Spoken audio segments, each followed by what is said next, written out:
This is My Wade Podcast, and we're super excited to have you joining us today. Here on the podcast, we discuss a wave. The surfer loves to surf waves, and they all have a story to tell after every session, but some waves stand out more than others, and we really want to discuss that one wave that is most memorable to them. But this is their wave, their story, their life, and super excited here to have Gray Allen with us here in just a moment. I would like to give a shout out first, though, to Copilot Studio. If you want to check them out on Instagram at Copilot Studios, give them a follow. Super excited to see what is going on with them, and so thankful for the opportunity to podcast in their studio. Also, today's sponsor is Sully's Archery Tag. Sully's Archery Tag is a mobile event. They bring the fun to you. It's played like dodgeball, but with arrows, and it's a lot of fun. You can check them out at sullysarcherytag.com. And today, Gray Allen. Haven't seen Gray. There he is in at least a month. When did you move up to? Yeah. When did you move up to Boone? Right, Boone. Black Mountain. Black Mountain. Close. Okay. January 4th. So the January. day after the good surf. Okay. Yeah. In January. Yep, that's right. We had some good surf, and we were going to get you in here that Tuesday, but you got a sore throat, and with all the COVID stuff, we kind of laid low. And super excited to have you joining us this way, though, and looking forward to catching up and talking through your most memorable wave. And I can't wait to see how that all comes together. Now, where were you in your story today? So my wave. Yeah. So in my story, we are. See, there's this thing within surfing. You're not really supposed to say where you Sure.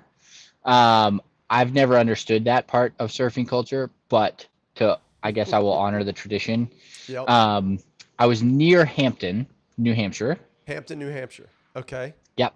So north of Hampton, close to a place that's very well known called Rye Rocks. Okay. There is a Point Break out there that is pretty well known lefts. So it's got really big, powerful lefts. And then there's a secondary wave off the point that's a right, and the right barrel is crazy good, but it's got a really bad current, so it's pretty sketchy riding. All right. So hold on. So that's where I was. So hold on. You and I met in Wilmington, Wrightsville Beach. That's right. Okay, so Wrightsville Beach is where you and I met. We surfed together Outer Banks once. We camped out over at an island. I guess we can't name that island, although it's a pretty well-known island right now. It's very well known, yeah. Yeah. But now you're out in Black Mountain. So New Hampshire, were you living in New Hampshire? I used to live in Gloucester, Massachusetts. Okay. Which is a little island that's north of Boston. Mm-hmm. It's about almost an hour north of Boston, and it's probably 45 minutes south of Hampton, New Hampshire. Huh. And that's actually where I got into surfing, really. Really? How old it's were up you in Gloucester. How old were you when you started surfing? I started surfing a couple of times when I was 14. Okay. I surfed like in Hawaii when we were there visiting, and just a handful of times. But I actually learned to surf behind a boat on a lake in Texas, which is where I grew up. Really? And so I learned to wake surf first before I had ever actually surfed in the ocean. Okay. And then when we moved to Boston, I went to school in Boston and was studying outdoor education. And so I got a job as a paddleboard instructor with this local company called Cape Ann Sup. Shout out to them because they're awesome. Okay. And I just followed Dominic around, and I learned kind of the ins and outs of the business, and worked with him for several years. And through stand-up paddleboarding, I got into a little bit of stand-up surfing, and then I got somebody's longboard and was like, all right, forget stand-up paddleboarding. This is where it's at. And I basically was surfing since then. So I was probably 19 into 20 is when I Okay. really started surfing. Gotcha. So colder water up there, right? That is an understatement. Yes, freezing cold. Yeah. Yeah. So what time of Uh, year? What time of year was this wave that you're getting ready to tell us about? this was a February wave. Ooh. Um, so early, I think it was the first weekend in February, and we had pounding surf, Hmm. frigid water. I think the water the week before was like 38 degrees, Goodness. 39. It Water might have water been here. 40 on this day. Water here in Wilmington is hovering right at 50 right now. We had a warm day today, Yeah, so it might have bumped. So, yeah, we're at 50. I was gloveless this past two sessions, but that's awesome. 38. That's 38 is like you want 7 mil gloves. I mean, yeah. it's cold, you know? Yeah. It's the kind of cold where like you get a brain freeze every time you duck dive under a wave. Like your whole, even though just this much of your face is showing, you know what I mean? Like Oh your yeah. your nose feels like it sucks inside the inside of your face. Um, Lovely. Lovely. and See, it's just, oh, it's brutal. I grew up surfing Ocean City, Maryland, and Delaware beaches. So Yeah, I have a respect for cold. I mean, I remember I think the coldest I ever surfed was right after Easter in high school. I think it was a senior, and we there yeah, was a swell in the water. We went down and we stayed in my car that night. It was freezing. We yeah, I put on a spring suit and then a full suit over top. I think I had a I got 2 mil hood, and the yeah, water was just brutally cold. I think it was yeah. hovering right around 40, 42 or something like that. It's Yeah, cold. it's cold. The first winter I surfed, I got a hand-me-down O'Neill back zip 3-2, no boots, no gloves, and I surfed well into October, maybe even early November in that. And by November, the water is below 40, Yeah. or below 50, sorry. So like in the 40s by the end of no by the end of October, early November, it's like 48-degree water, something like that. And oh my goodness, I thought I was gonna die. And the funny thing was, the first winter I surfed, I didn't realize that people had different thickness of wetsuits, Uh-huh. and so I didn't realize that people were warm. Like I just thought everybody was just like freezing their balls off out there, like about to die. They were so cold, and so I just had to suck it up. And so I was just like really quiet about it. The fact that I was like literally blue at the lips and couldn't feel my fingers Oh or man. toes or anything, and I Just thought that's what surfing was. just this past let's see, 2 weeks ago I was surfing, no, a week and a half ago, and this young man paddled out with me. He had a hole the size this big in his elbow. His Yeah, leg was torn. It was a 3-2. He forgot his hood and he yeah, paddled out, and I was like, "Hey man, how you doing?" And he was sitting there and he was going, "I'm o- I'm okay." I was like, yeah. "What's wrong?" He goes, "Cold water between the legs. I feel like I just got kicked. Yep. I'll be all right." Yeah. It was Yeah, I brutal. remember the worst one. I was like, it was good waves, and so I forced myself to stay out, even though I didn't want to. And um, I remember being really confused because I couldn't tell when I was standing up because my feet were so numb that like I would stand up on the board, but I had to look at where my feet were because I could no longer feel if they were in the right position or not. I just was like, I think I'm standing on my board. I'm not sure if I'm actually standing up or if I'm just imagining that I'm standing up. But yeah, whole different ball game. So yeah, that was Yes. like first year was a 3-2. Second year I got a 4-3 with Hmm. a hood. Well, not a hood. I got like a hooded shirt that I would wear Yeah. underneath.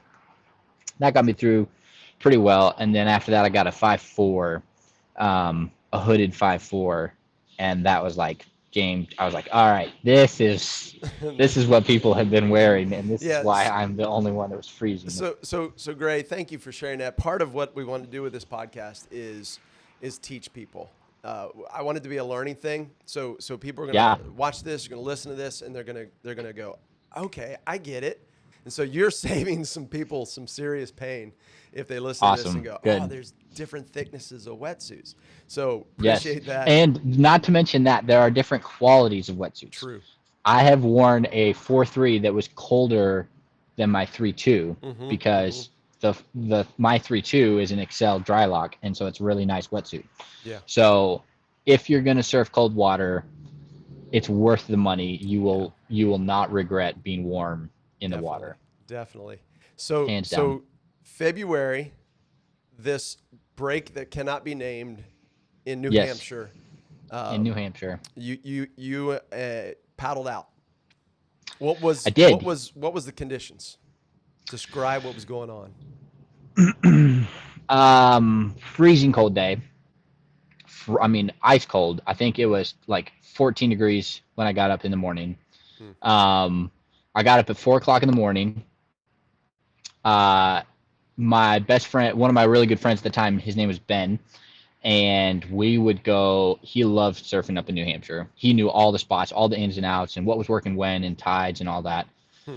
And he was older than me, but we went to the same church and got along really well, and obviously we surfed together a lot. And so we would drive up to New Hampshire for a dawn patrol, and it Mm-hmm. was like an hour drive from my house, 45 from his house. Um, so I got up at 4 o'clock in the morning, trying to get warm. Put on a pot of water. Um, I would always I have a big hydro flask, and so I would boil a gallon of water and then pour it in the hydro flask and bring that with me.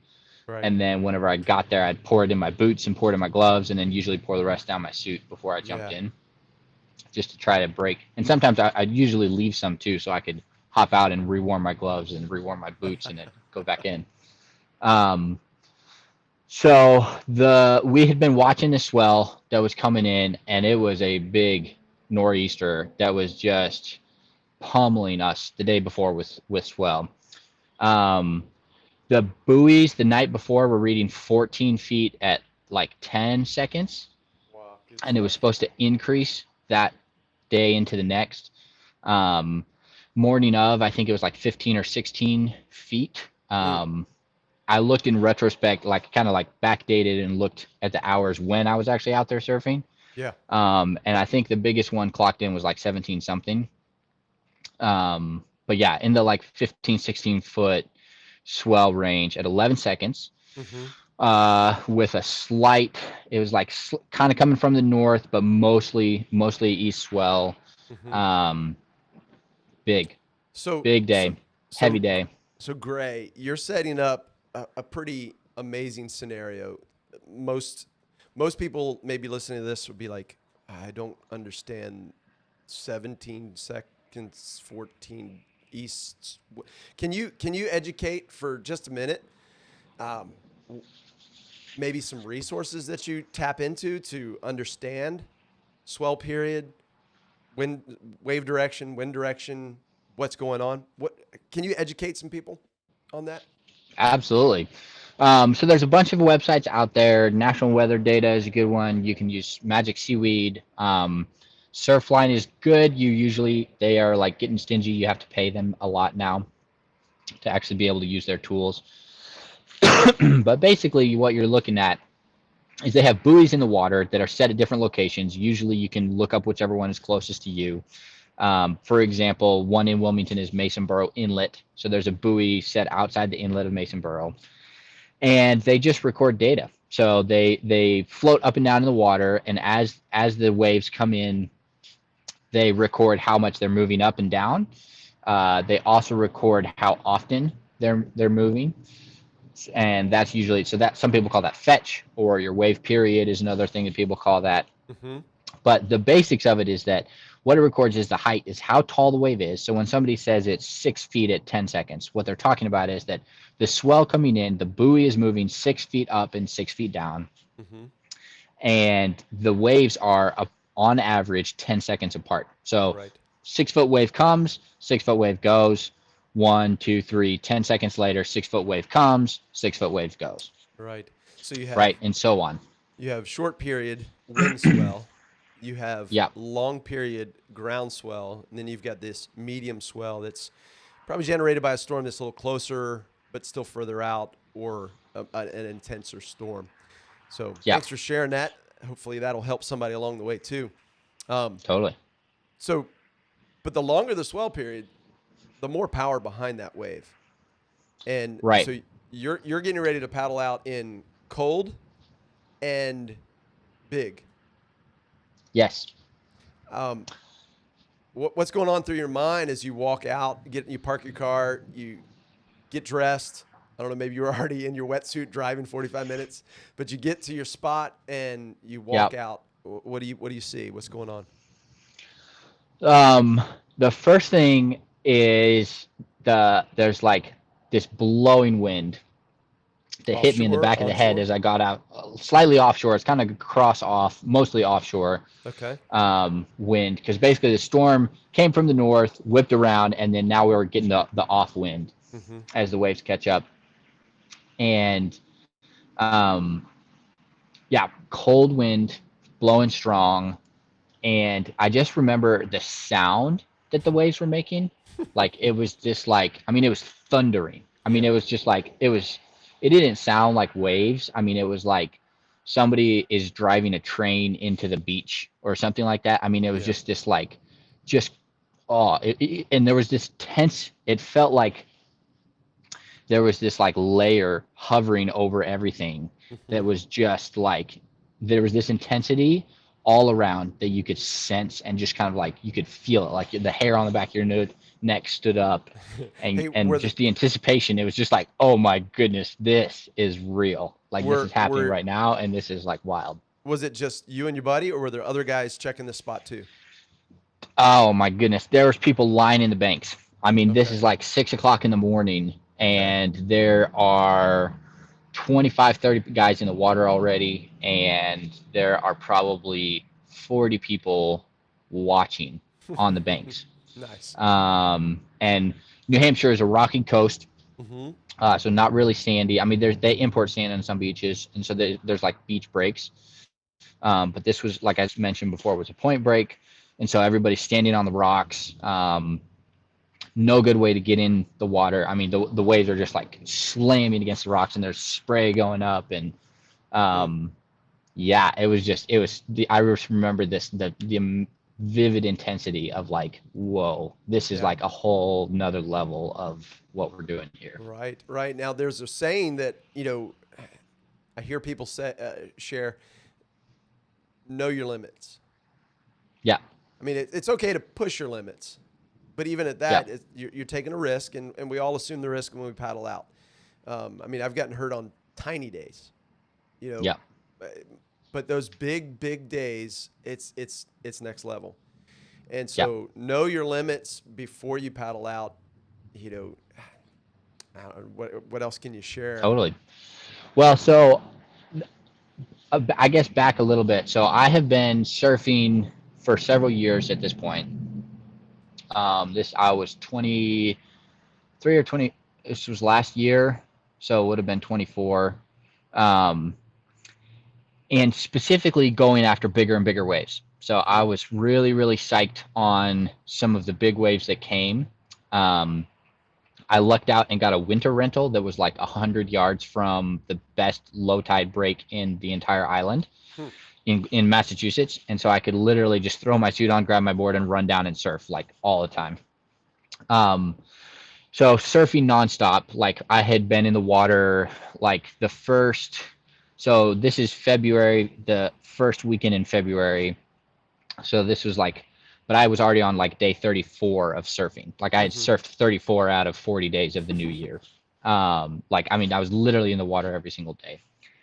And I listened to podcasts, and a bunch of, was like studying how big wave surfers, what they do and how they train. And um, the biggest, the two biggest things I think when it comes to surfing bigger and bigger waves is, or I guess I'll say three. The first is your mentality. So you have to be able to be in control of your brain Hmm. and ultimately your body. And if you can't control your own fear and your own panic, then you shouldn't be out there. Like if you're panicking, especially if you're panicking on the beach, That's a big warning sign that Mm-hmm. this is not a good idea, right? You're not ready for this. Um, and the second element that's I'll break into two things is the physical element. And preparing the physical element can give you a lot of peace of mind and can remove that panic. So sometimes training Mm-hmm. physically is actually gonna be the thing that takes away the panic on the beach. You know, the mentality, the mindset. Um, and the physics of it, I think, is two things. One, I think you just need to be in good shape, good Mm-hmm. paddling shape. So you need to be able to swim really far, paddle for a long time. What I was doing was basically I would go out and I would surf in big waves or like, bigger and bigger waves for longer periods of time. So I would force myself to paddle out for an extra half hour after 2 hours of surfing to train, right? Mm-hmm. And just get in the ability of like, all right, I'm exhausted. I'm going to keep going so that I'm going to build up this strength, right? So that when I do actually get in a situation where I'm physically exhausted, I've already trained my body to be able to keep going.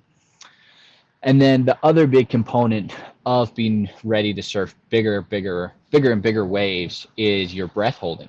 Mm-hmm. Um, the bigger the wave, the farther it throws you, the deeper it pulls you, the longer you spend underwater when you don't ride the wave, which happens.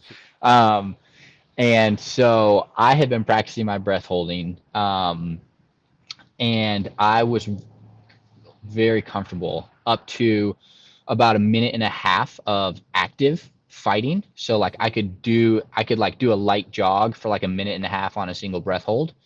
Um, or like a brisk walk. Like I was able to move for a full minute and a half of like actually physically moving. Mm-hmm. And then static breath holds, I was up to like 2 minutes and 45 seconds. So I could basically sit at the bottom of a pool for 2 minutes and 45 seconds. Um, which is funny because a lot of people are really concerned about these two-wave hold downs, right? It's like, oh my goodness, two waves. But the funny Mm-hmm. thing is they're like 10 seconds apart, right? So Right. at max, you're underwater for like 35 seconds, Right. or 45 seconds. So it's not actually nearly as long as people think, Mm-hmm. but being able to, and that's also where the mindset thing comes in, of being able to Right. calm your body down so that you can hold your breath. Yeah. Um, so going into it, I was in the best physical shape I've probably ever been in. I mean, I was stoked and Mm-hmm. just like, I had been in really phenomenal paddling shape. I could surf for, if it was a chest high day, I could surf for 3 hours straight easily and come Yeah. out and do a second session that day. Um, and my breath hold was good, and I had been riding this board that I had gotten really comfortable on. Is my Almond.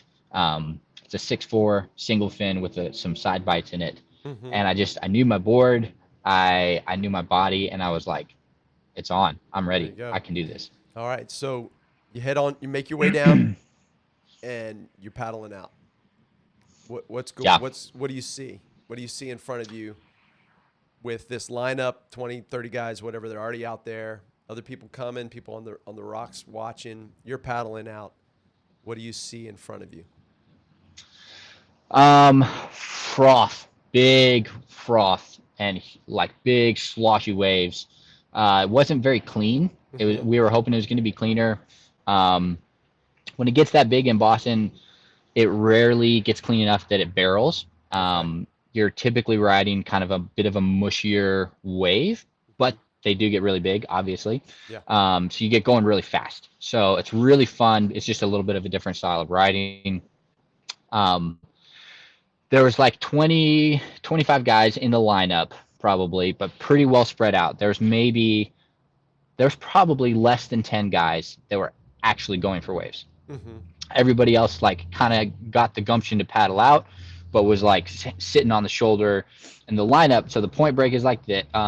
If you think of the point break like an A frame, right? If Mm-hmm. you're looking at the letter A, that's the shape of the rocks, basically.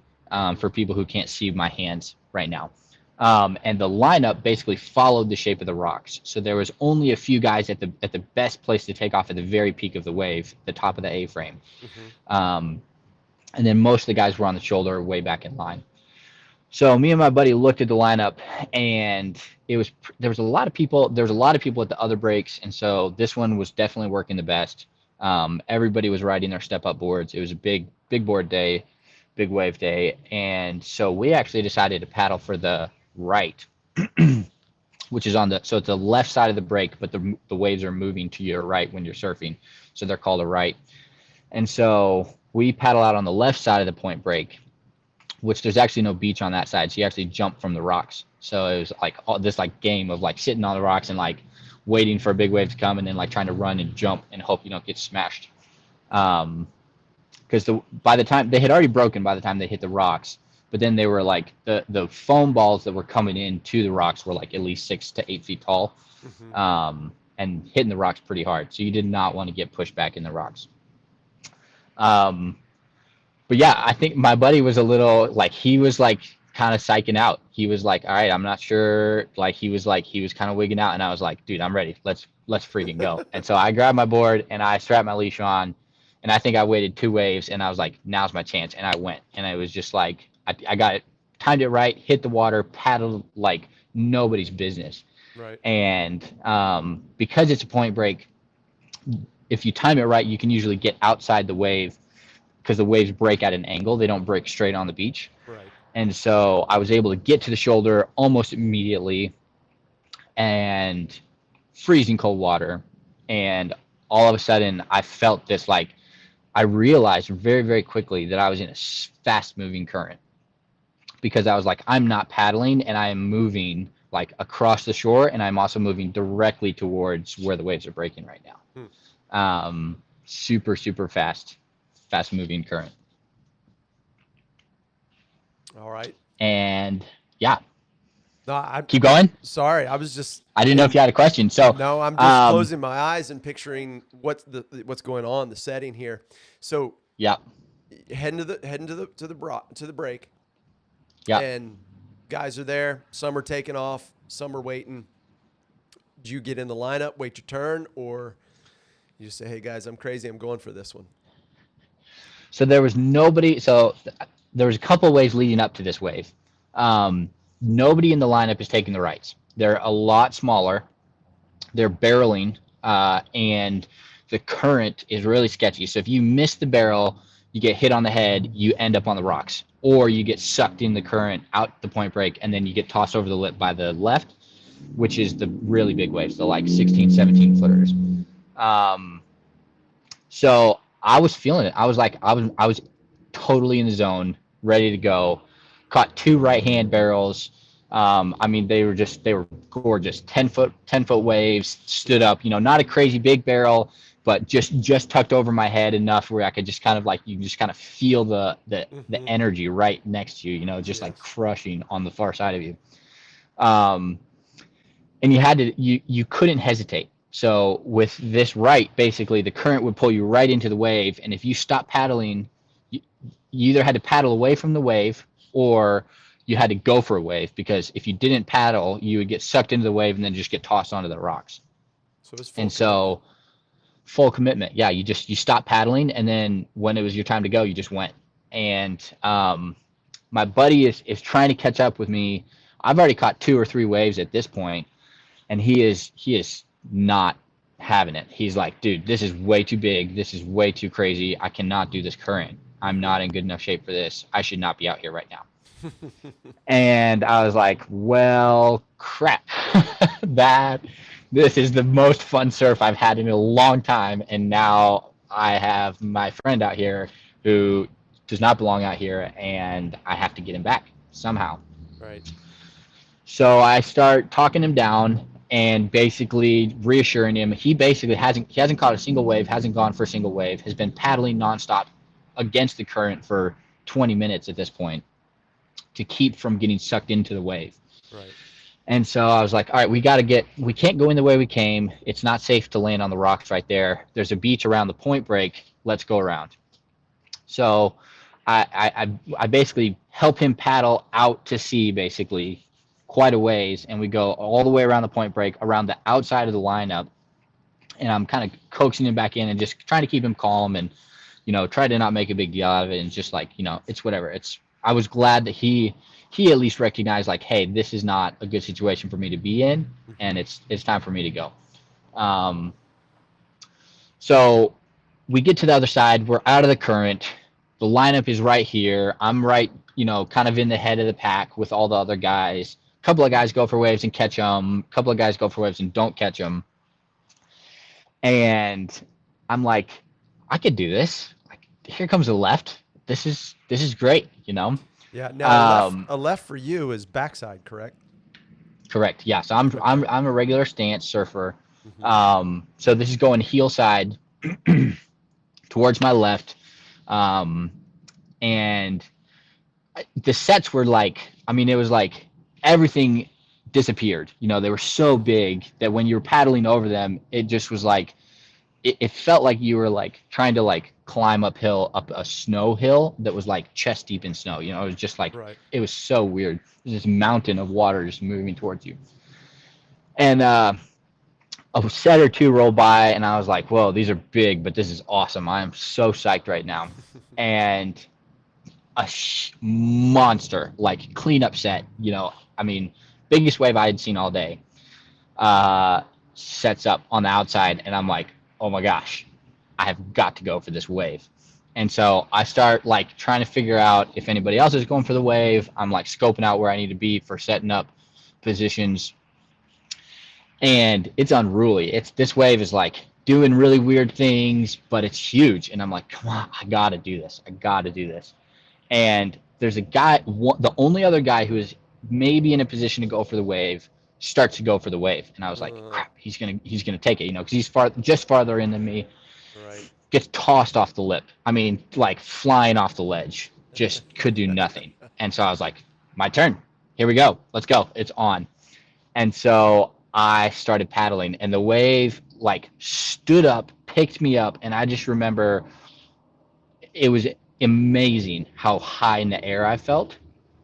And like I realized what I had committed to, and I Hmm. was like, oh, here we go. This is gonna be the best ride ever. And then all of a sudden, like nothing. I watched my board fall out from underneath my chest Mm. and disappear in the wave. And what happened was there was this second, so like there's the main wave, but there's basically a ledge that came up and from the current directly underneath me and just Sucked it literally out. sucked my board from out of underneath me. And also for whatever reason, the way the physics of it worked, I was right where it was breaking. And so I'm getting lurched forward, but my board gets caught in the wave. Mm. And so it was like instantaneous free fall. I was suddenly like 5 or 6 feet up in the air over, I'm guessing a 17-foot wave, maybe 18 feet. I'm not really sure. Huge. And I'm like free falling belly first down this wave. And I'm like, oh my gosh, here we go. This is real. Um, and so that wave, it's funny that the wave I've ridden so many wonderful waves, and actually this swell, uh, the next day I had the best session of my life and rode Hmm. like 25 of the biggest waves I have ever ridden, but none of them left an impression on me like this wave. Um, so I had to tell you about this wave, Yeah. but I never rode it. It's the wave I never rode. You know, Right. it's the oxymoron, and yet there's so much to surf. Like a whole part of the mindset of surfing is the wave that you never ride. Right? Like that's what we keep going back for is like the wave I didn't Exactly. get. And yeah, so here I am, 6 feet in the air, belly first, in front of a crowd of people, plummeting down the face of the biggest wave I have ever seen in my life. Nice. A land face plant on the wave, um, and I feel this whoosh, and like my surfboard, I can feel my leash getting tugged, Uh-huh. and then all of a sudden I realize that my leash and my surfboard are above my head behind me. So Yes. I'm like inverted on the wave, my head is down on the wave, and I am suddenly moving backwards up the wave Hmm. as I'm getting sucked, and I realize I'm getting sucked over the falls, Yep. like there was like a lip coming up, and here I am. And to give you an idea of how big the wave was, right? Like my board is going up, is already getting sucked up, and I'm getting sucked up. And I have a 6 foot board, a 6 foot leash, and I'm 6 foot tall, and I was not at the bottom of the wave. So large wave, um, and sucked backwards, and I was able to kind of spin just a little bit and take a breath. And I was like, because I knew what was coming, Yes. and then there it was. I mean, it was just like I have never felt so much power, raw power, ever in my entire life, Mm. before or since. And get thrown over the lip, free fall all over again.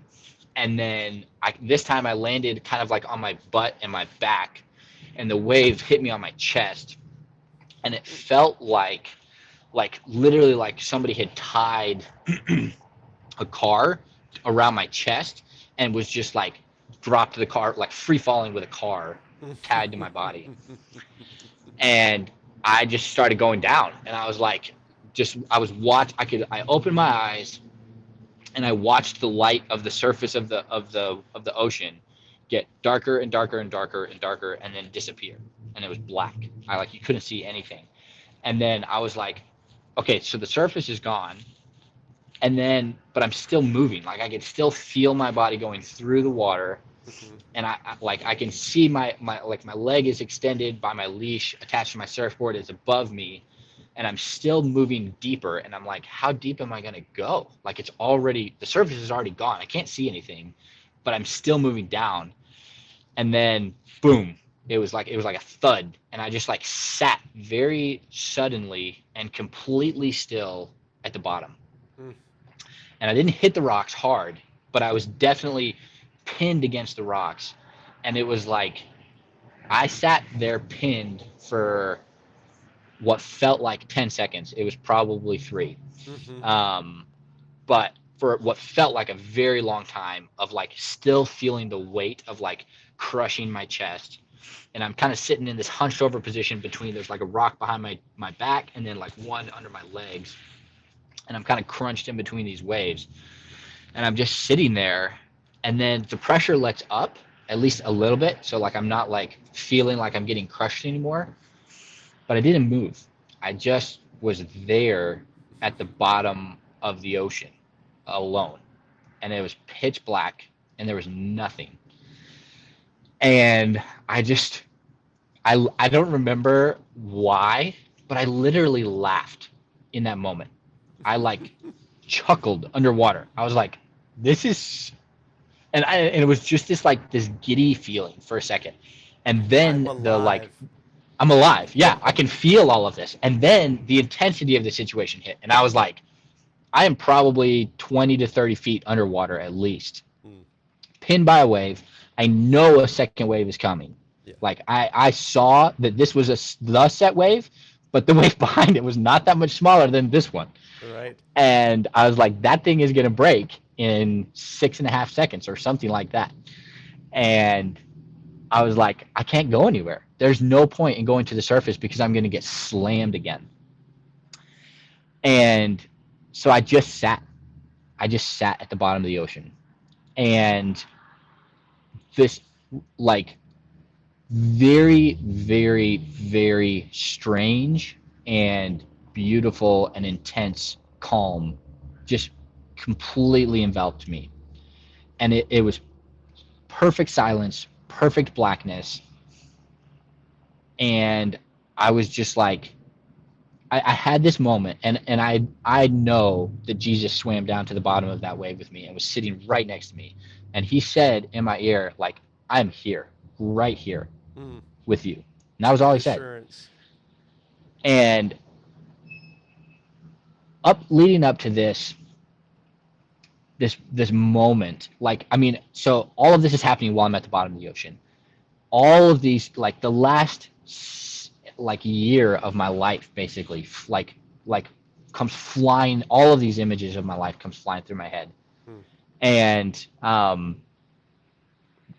it it was really, really hard year. I had like multiple careers fizz out because of things that were beyond my control, and things that I was trying to make happen didn't happen.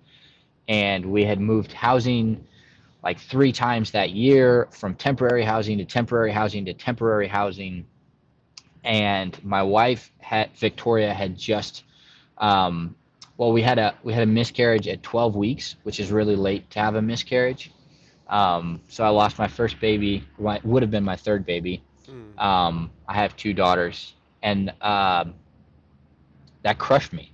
Mm. And And then again, we had an ectopic pregnancy that ended with a ruptured, like an ovarian cyst that ruptured, and another miscarriage. So we had just had two miscarriages, and honestly, it had been the hardest year of my Mm-hmm. life. And I made this wild, wild, wild connection down there at the bottom of the ocean, and Jesus was like, I'm here. Like it wasn't like I'm getting you out of this situation, and he didn't say things are going to be better. He just sat there, and we just sat there at the bottom of the ocean. And as far as surfing goes, that moment sucked. I Mm-hmm. mean, I was literally pinned down by the biggest wave I have ever seen, and I'm like, who knows when I'm going to get to the top, if I'm going to get to the top, if I'm going to be able to breathe, if I'm going to pass out before that happens. Like, I don't really know, Right. but we just sat there, and I just really, really, I connected all of the dots, Mm. and it was just like all of those hard things, like I had been praying for God to end them. I had been praying that we would have a baby, that we would live somewhere, that my job situation would finally work out, like all of these things.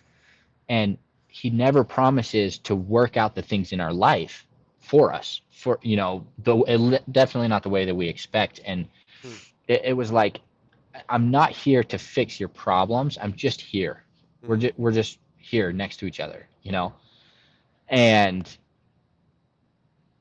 it, like, my whole outlook on life completely changed in that moment at the Mm. bottom of the ocean.